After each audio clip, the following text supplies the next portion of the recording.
Ce qu'on attendait de l'outil et ce que nous permet de faire aujourd'hui BetterStreet, c'est de répondre à un double enjeu que l'on avait, qui était à la fois d'apporter une solution aux clients internes. Ce qu'on appelle les clients internes chez nous, c'est les directeurs d'école, directeurs de crèche, responsables de bâtiments, responsables de salles municipales, leur apporter une solution pour signaler des problèmes techniques. Voilà.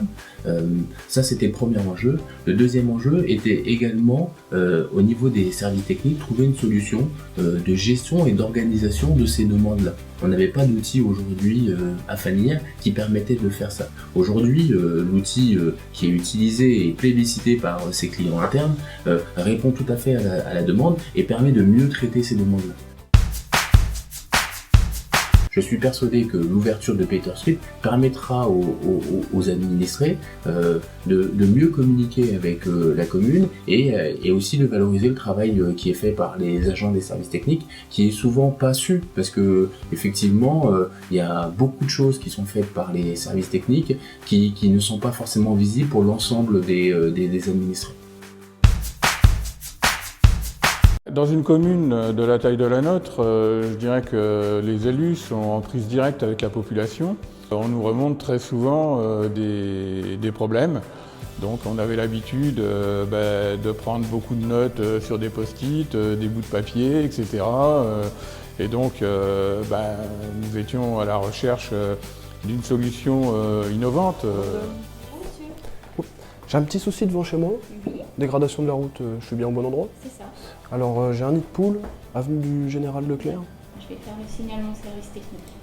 Au niveau des demandes qui sont faites en mairie par des administrés, le service de l'accueil rentre les demandes dans BetterStreet.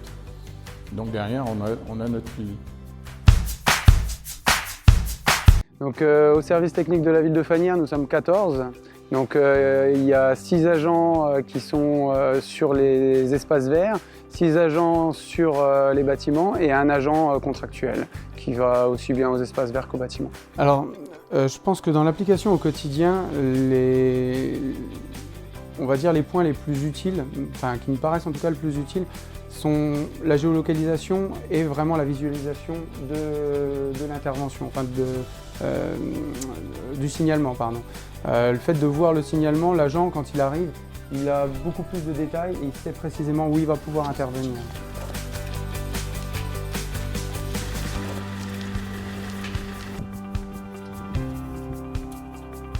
Donc actuellement, en fait, dans chaque bâtiment, il y a des gestionnaires, donc les directeurs d'école, les directeurs de crèche, enfin tous les directeurs d'établissement,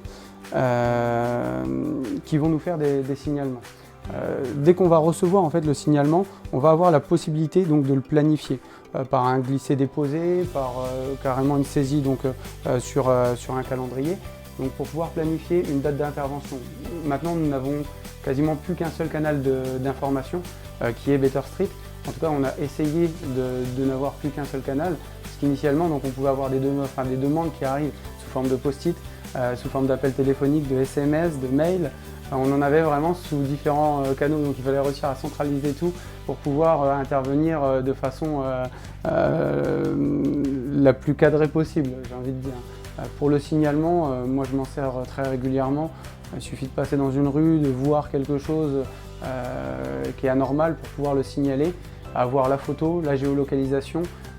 Donc c'est très rapide, c'est le gros avantage. Plutôt que de se mettre un mémo, faire la photo, ensuite le rajouter donc, dans une fiche d'intervention ou autre. Là, tout est directement implémenté dans le logiciel.